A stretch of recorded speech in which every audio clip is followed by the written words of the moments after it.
Hey there, we have a brand new transparency page that allows you to easily verify that your funds are safely stored with us. Since day one, we've been disclosing the total number of assets we hold on all of our addresses through our on-chain Proof of Assets program. This was in 2019, long before Proof of Reserves became the cool kid on the block. To explain our transparency page, our VP of Product Engineering has joined us. Hey Ben, welcome. Hello guys, hey, thanks for having me. All right. First thing first, let's go to cakedefi.com/transparency. This is our completely revamped transparency page. We have basically 4 segments.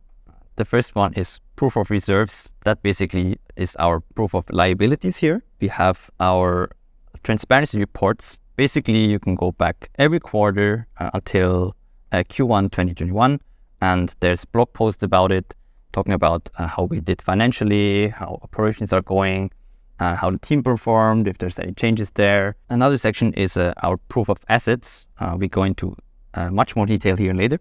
And we also have a small section about our status. Basically, if our application will be down or there's maintenance, you can see that quickly here. You can also follow this link, which is status.cakedefi.com. And that gives you much more information in case we have maintenance, in case you think the website is down or the application is down, mobile app, anything, just go to this page. If something is wrong, we're for sure going to list it here.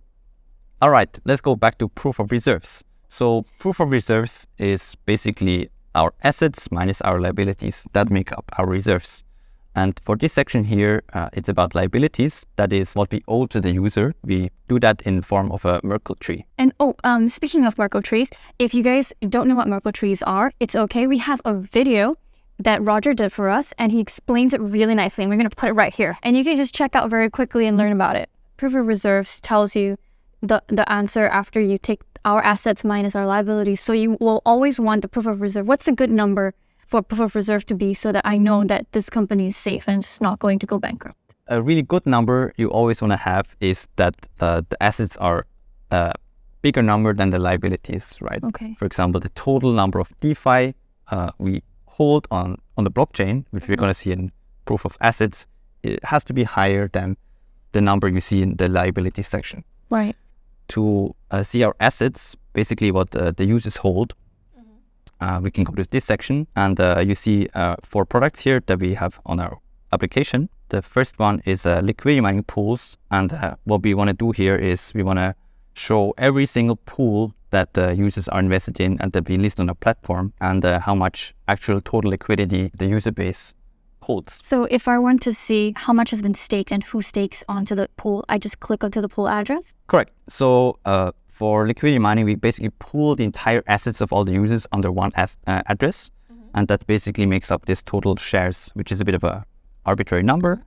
But basically this for the Bitcoin DeFi pool, that means Bitcoin and DeFi together make up this number of shares. And to prove that we actually have these assets invested into the liquidity mining pool, you can go to the pool address, which then opens a DeFi scan. This is the important number here.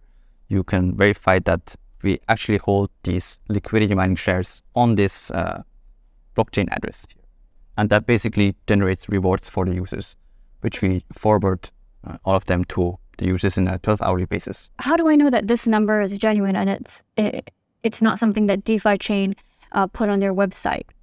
Very good question.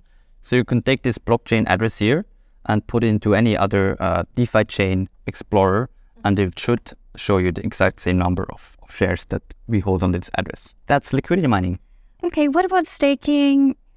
Are they all the same?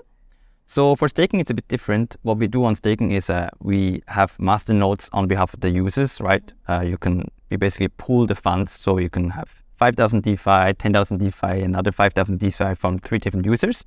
And this 20,000 DeFi, for example, we were able to spin up a new master node. And every time we do that, the total nodes counter here increases. You can also verify that by clicking into the address, which opens another block explorer. This one here for Ethereum, and you can see a lot of information here. The important bits is that the balance here is above 32 ETH, which is required for having a full node. Also interesting here is you can track the income of the node. You can basically see that every block some rewards are coming in. Yeah. And we pool all these rewards together and distribute it back to the user. So for lending, we basically just show all the past batches. Our lending is organized in batches. So previously we had 30-day batches. Now we have 7-day batches. And you can go back the entire history of our 502 batches we did. And basically check what the investment from the users was, the starting value, and how much return each batch yielded. So for Earn, because in the background, basically Earn is some form of liquidity mining as well, we also decided to publish our liquidity mining pool addresses here. Earn is basically single-sided liquidity mining. So instead of Bitcoin and DeFi you put into a liquidity mining pool, you as a user only have to supply Bitcoin. That is why we also only show Bitcoin here. In the background, if you go to the pool address, you will see that there's same thing as for liquidity mining. There's a Bitcoin DeFi share amount there. If you want to learn more about our Earn product, you can also click this link above Ben's head and it's going to appear now. Here. All right, thank you so much, Ben, for joining us today. Thanks so much for watching this video. I'll see you in the next time. Bye, everyone.